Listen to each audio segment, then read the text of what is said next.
If you love the broody, dark, morally gray main male character, and this one is really morally gray, and I think all of us do, and a spine.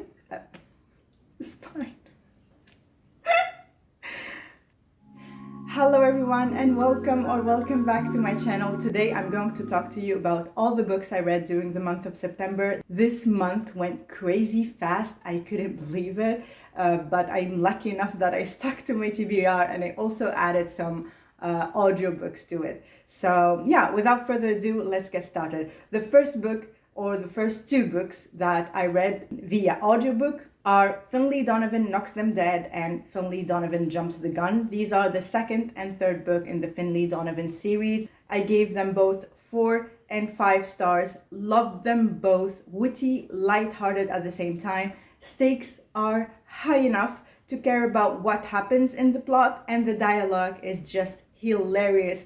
I was laughing the whole time. I love Finlay Donovan series. I really do hope that she just continues releasing these books. I just love following Finlay and Vero and Nick and Finlay's sister. I cannot remember her name. I love these characters so much, and if you didn't pick this up, please do. It is so good. It's a cozy mystery at its best, and I cannot wait for the fourth book to release next year. It's called Finlay Donovan Rolls the Dice, and it will be released in March 2024. So yeah, these are the two first books that I listened to via audio, and the audiobook is excellent. I highly recommend it. The next book I picked up was Gothicana by Runix, and I loved it so much. I have my book stack here behind me as usual.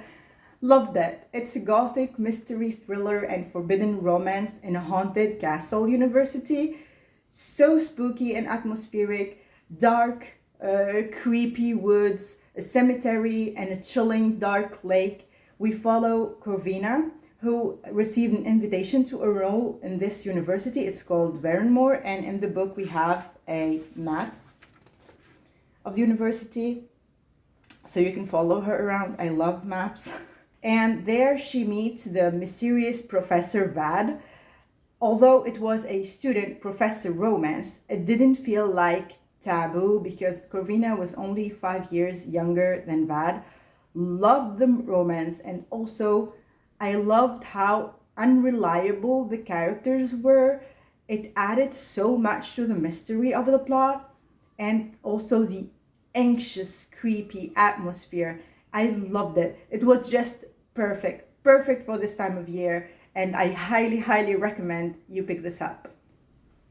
The next book I picked up was Foxglove, of course, by Adeline Grace. I gave this book 4 stars, not 5 stars like Belladonna, because I simply missed the presence of death in this book. Unfortunately, we didn't see him as much as I wanted to, and I was finding myself waiting for the moments death appeared. But I still enjoyed the introduction of Fate, and the gothic vibes as usual are top notch, and the writing is excellent.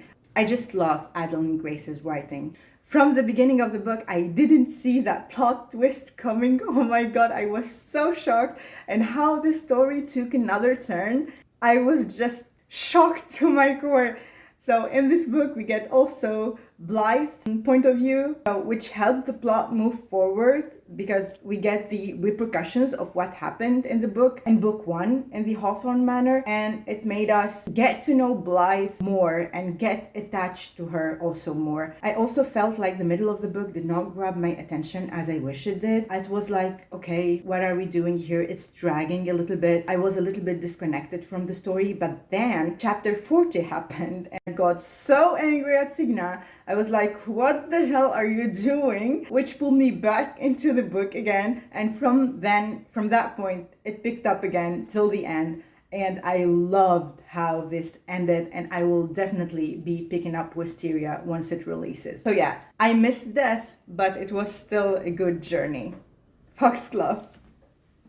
The next read was One for My Enemy by Olivia Blake. I gave this 4 stars. It was so good and so different. It's a story about the sons and daughters of 2 of the most powerful rival witch families in New York.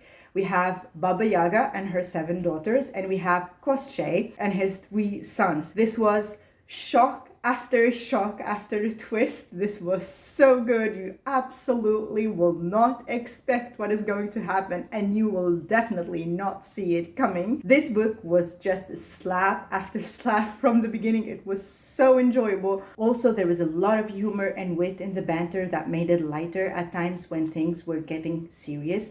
I love that balance a lot. And the romances were just epic and heartbreaking. And you need to pick this up. This was so, so good. Yeah, one for my enemy.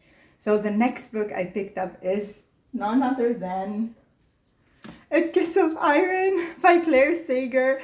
If you already watched my short that I posted the moment I finished this book, you already know what this did to me. I loved it so, so much.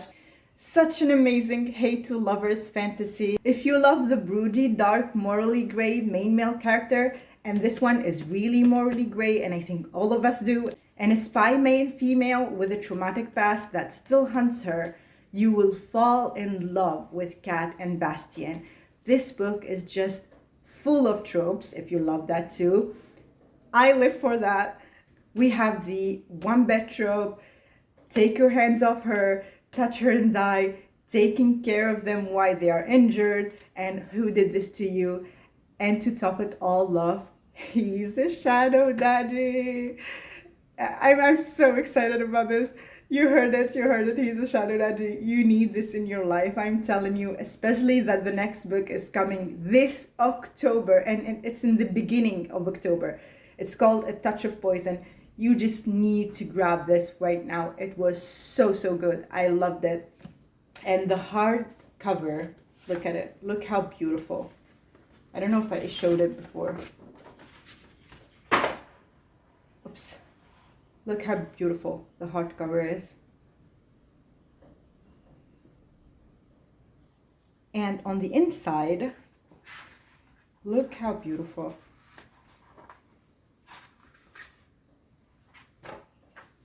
And the chapter headers, just beautiful all around. We have another character art here. There you go.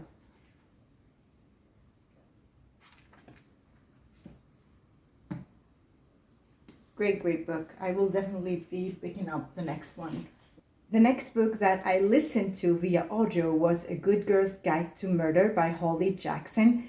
This is a very popular series. It's a YA mystery thriller. We follow Pippa. Pippa chooses her final year project at high school to be about a murder case that happened 5 years ago when a teenage boy named Sal was accused to murder Andy, who was a popular girl at their high school at that time. She starts to uncover new facts about the case and that maybe Sal was innocent. The audiobook, let me tell you, was outstanding. The sound recordings, the textings, the phone calls, the computer research, everything was so immersive with the audiobook. Also, there is a lot of tension and excellent pacing. I highly recommend you pick this up if you didn't. And I'm also going to continue on with the series, and I highly recommend specifically the audiobook. It was very well done. Okay, on to the next book. Next up, I picked up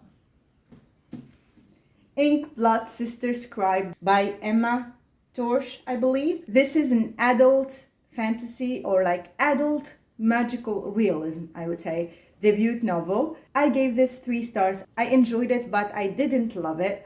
It's about spell books that are protected by certain people, and this affects their entire life and relationship with the world outside. There are also people who are looking for these books to acquire more power. And we have these 2 sisters, Esther and Joanna, who are trying to survive and protect their father's legacy.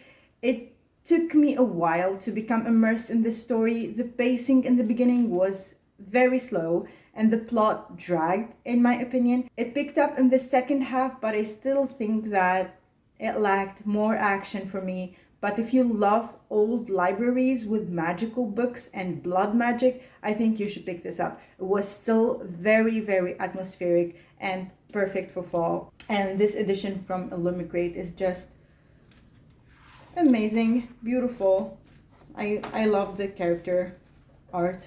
This is Esther, and we have here Joanna.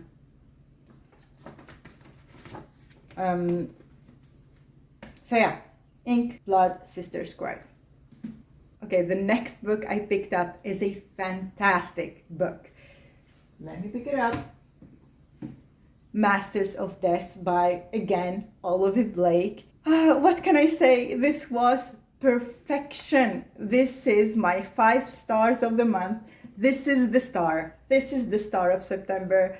We follow Vi. Vi is a real estate agent and she's a vampire. She's trying to sell a house that is haunted by his previous owner, Tom. So Tom is a ghost. So she asks for the help of a medium, Fox Demora, who is a fraud, and he's also the godson of death. I was so pleasantly shocked and surprised by this masterpiece. I was expecting a dark gothic type of story, like with eerie chills, stuff like that. But what I got was like a mismatched mess of supernatural creatures that got together in a very weird way, very weird circumstances, that just managed to crack me up every single page. Here you have all kind of supernaturals, you have gods, you have deities from every single mythology. We have all creatures you can think of, and it comes together in this unique package of witness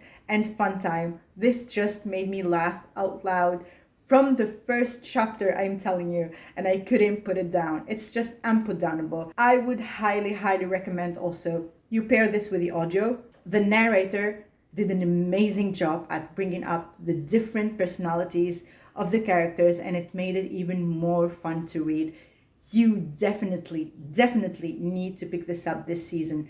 This was so good. Excellent. And Olivia Blake is becoming one of my absolute like auto-buy authors. Yeah, very enjoyable. Very loved this book so much. And this was my last book that I read during this month. If you stuck around till the end of the video, please leave a spooky emoji and tell me about the books you read during September. Thank you so much for watching this video, and I see you in the next one. Bye!